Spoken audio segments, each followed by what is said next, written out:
l'intitulé de ce cours est la concentration molaire. Donc tout d'abord, il faut définir c'est quoi une solution. Donc une solution, c'est un mélange homogène obtenu par dissolution d'une espèce chimique dans un solvant. L'espèce chimique dans ce cas est appelée soluté. Donc avant dissolution, les espèces chimiques peuvent être soit un solide, liquide ou gaz. Il peut être constitué des ions ou de molécules. Donc après la dissolution, on obtient une solution qui contient soit des ions comme l'eau salée ou des molécules comme le cas des eaux sacrées. Donc le solvant doit être un liquide dans lequel se dissout le soluté. Si le solvant est l'eau, dans ce cas, on dit que la solution est une solution aqueuse. Donc comme exemple de ces deux solutions, une solution aqueuse de saccharose qui est constituée de molécules de saccharose, C12H22O11 et des molécules d'eau. C'est le premier exemple. Donc deuxième exemple, une solution de sulfate de cuivre solide qui est constituée sauf des ions comme le cas de Ci2+ et les ions SO4 de moins et des molécules d'eau dans les deux cas. Donc pour préparer une solution en général, on procède les trois étapes suivantes. Donc la première étape, c'est de faire peser dans une balance de précision une masse de soluté, c'est une espèce chimique. Dans le cas, c'est sulfate de cuivre en état solide. Après le peser, on fait introduire l'eau solide dans une fiole jaugée de volume connu, c'est-à-dire dans ce cas 100 ml, avec un entonnoir de solide, et on fait rincer la spatule et le verre de montre avec l'eau distillée. Après, on ajoute troisième étape, on fait remplir la fiole jaugée jusqu'à le volume demandé, c'est-à-dire pour préparer une solution, et enfin on fait agiter pour dissoudre en totalité le soluté. Donc la concentration en général est déterminée par la méthode suivante, c'est-à-dire que la concentration molaire, c'est d'une espèce chimique X égale, c'est la quantité de matière de cette espèce divisée par le volume V, avec C, c'est la concentration molaire par mol par litre. N de X, c'est la quantité de matière en mol, et V, c'est le volume de la solution, en litres. C'est-à-dire que N, c'est la quantité de matière, sachant que la quantité de matière N pour les solides est égale à la masse sur la masse molaire. Et pour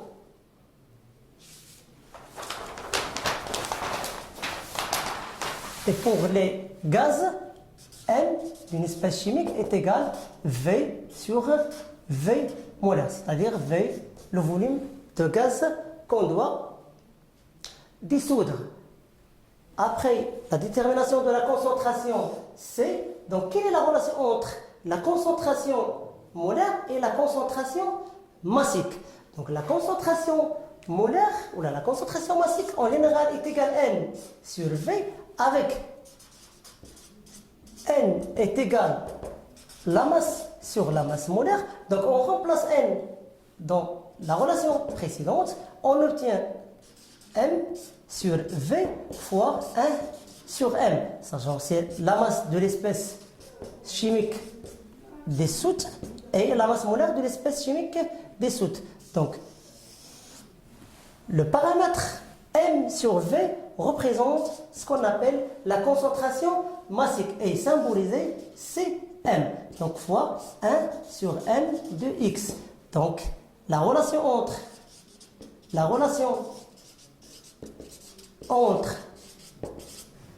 la concentration molaire et massique donc C est égal Cm, c'est la concentration massique divisée par la masse molaire de l'espèce chimique dissoute.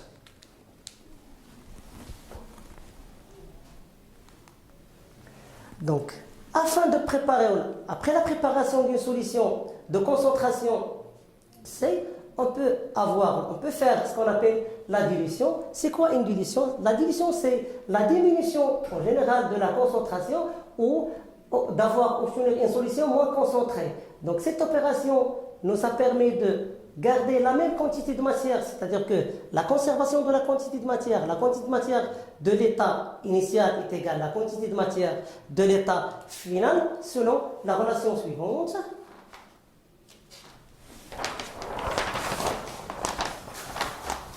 Si on aura par exemple une solution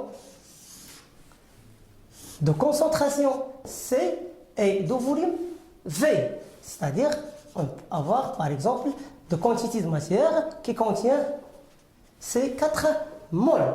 Après, on ajoute un volume, c'est-à-dire que V plus un autre volume pour avoir ce qu'on appelle le volume V'. Donc dans ce cas, la concentration est C' et le volume c'est V'. Mais on observe dans les deux cas qu'il y a la même quantité de matière. Donc l'état initial et l'état initial et l'état final, ils ont la même quantité de matière. Dans ce cas, on parle de ce qu'on appelle la relation de dilution. La relation de dilution est égale, c'est-à-dire la concentration initiale fois le volume initial est égale la concentration finale fois le volume final. Et à partir de cette relation, on peut déterminer soit la concentration finale, soit le volume final, soit la concentration initiale, si on aura la concentration finale, ou le volume initial. Donc l'opération en général de dilution est résumée dans ce schéma suivant, c'est-à-dire qu'on prend un volume de la solution mère, un volume V0, c'est-à-dire de concentration C0. Après, on verse ce volume dans une fiole jaugée de volume bien déterminé et après, on ajoute de l'eau distillée jusqu'à le volume demandé. Donc, la relation en général de dilution dans ce cas, la relation de dilution dans ce cas, la concentration initiale fois le volume initial est égal final fois le volume final, avec le volume final est égal le volume initial prélevé de la concentration ou de la solution mère fois plus le volume d'eau ajouté. C'est-à-dire on peut calculer le volume d'eau ajouté à partir de la relation de dilution C0 fois V0 égale C final fois le volume V0 plus V de l'eau ajoutée.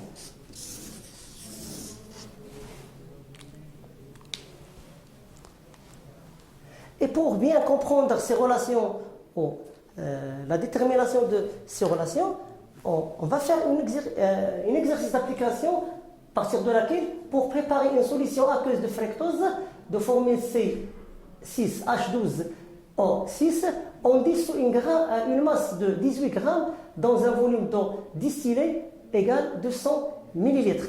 D'abord, avant de calculer la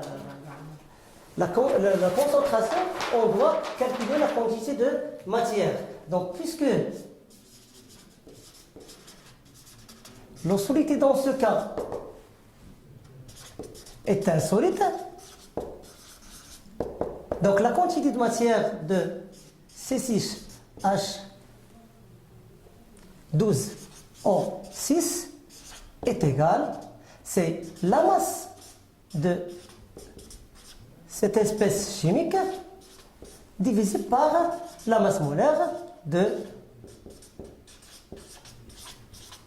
cette espèce chimique. Donc égale, application numérique, est égale, donc N de fructose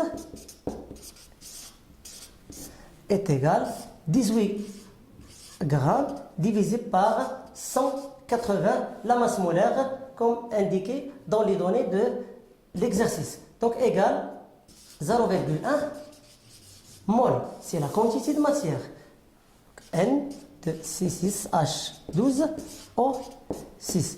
Donc la question 2, c'est calculer ou déterminer la concentration C de la solution de fructose. Donc on sait que la concentration molaire,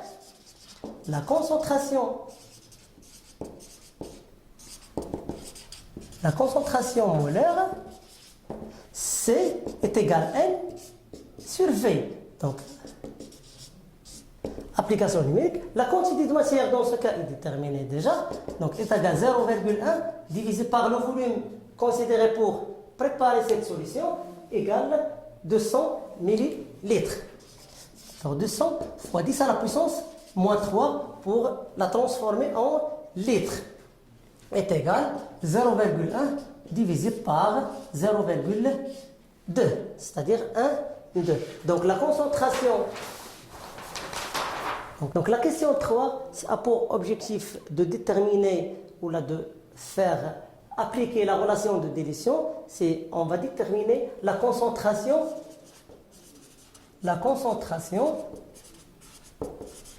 C' de la deuxième solution après l'ajout de 300 ml à la solution précédente.